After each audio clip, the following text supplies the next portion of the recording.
अधिक मास विशेष आपण पुरणाच्या धोंड्याची बघूयात रेसिपी। छान अशी आपली पुरणाची डाळ शिजलेली आहे। आता आपण पुरणाच्या डाळीला छान घेऊयात वाटून। आपण चाळणीमध्ये डाळ घेतलेली आहे काढून। आता आपण पुरणाच्या पॅन मध्ये टाकून छान डाळीला घेऊयात वाटून। असं छान आपण डाळीला घेतलेला आहे आता वाटून। आपण 1/8 साखर घेतलेली आहे, त्याचप्रमाणे आपण डाळ पण घेतलेली आहे। असं छान आपलं पुरणाच्या डाळ वाटून झालेली आहे। आता आपण परतून घेऊयात पुरण। अशी मस्त आपली पेस्ट तयार आहे पुरणाच्या डाळीची। आता आपण कढईमध्ये टाकून छान परतून घेऊयात पुरणाला एकदम छान असं। आता आपण त्यामध्ये टाकूयात साखर आणि छान मिक्स करून घेऊयात। साखर टाकून छान असं मिक्स करून घेऊयात। आता टाकूयात आपण त्यामध्ये तूप टाकल्यानंतर पण छान पुरणाला घेऊयात मिक्स करून। एकदम छान सर्व बाजूने पुरण हलवायचं म्हणजे कढईला चिटकत नाही। असं छान असं पुरण आपलं गदगद होत आहे तयार। आता आपण त्यामध्ये टाकूयात विलायचीची पूड, छान असं मिक्स करून घेऊयात। असं छान आपलं 5 मिनिटानंतर पुरण छान शिजणार आहे। एकदम मस्त असं पुरण आपलं झालेलं आहे तयार।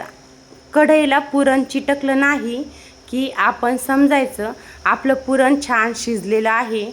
आता आपलं पुरण छान शिजलेलं आहे। आता आपण त्यामध्ये मस्त ताटाला घेऊयात तूप लावून आणि पुरण घेऊयात ताटामध्ये टाकून। थोडं थोडं करून टाकूयात पुरण। छान असं आपण ताटामध्ये घेतलेलं आहे पुरण काढून। कणिक आपण अगोदरच घेतलेली आहे लावून। आता आपण त्यापासून करूयात छान असे धोंडे।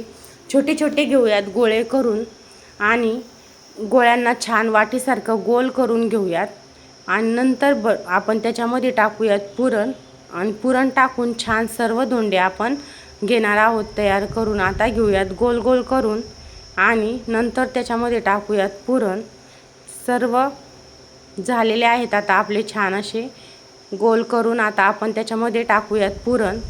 सर्व याच्यामध्ये पुरण टाकून छान धोंड्यांना घेऊयात आपण बंद करून। मस्त असं घेऊयात बंद करून धोंड्याला छान बंद करून घ्यायचं म्हणजे तेलामध्ये धोंडा आपला फुटत नाही। असं छान आपण एक एक करून सर्व धोंडे घेणार आहोत बंद करून। असे छान आपले धोंडे मस्त आपण सर्व एक एक करून घेऊयात बंद करून। असे घेतलेले आहेत आपण सर्व धोंडे बंद करून। आता आपण धोंड्यांना घेऊयात तळून। तेल आपलं छान तापलेलं आहे। आता त्यामध्ये आपण एक एक करून असे सर्व धोंडे घेऊयात टाकून आणि छान धोंडे तळून घेऊयात। खरपूस रंगावर धोंडे तळूयात म्हणजे धोंड्यांची टेस्ट एकदम छान लागते। असे छान आपण तळून घेऊयात धोंड्यांना। आता असे तळून आपले धोंडे एकदम छान असे तयार आहे।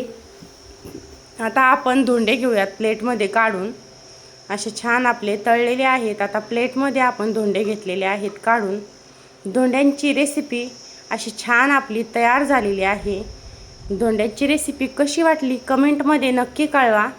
लाईक शेअर सबस्क्राईब करायला मात्र विसरू नका। बाय।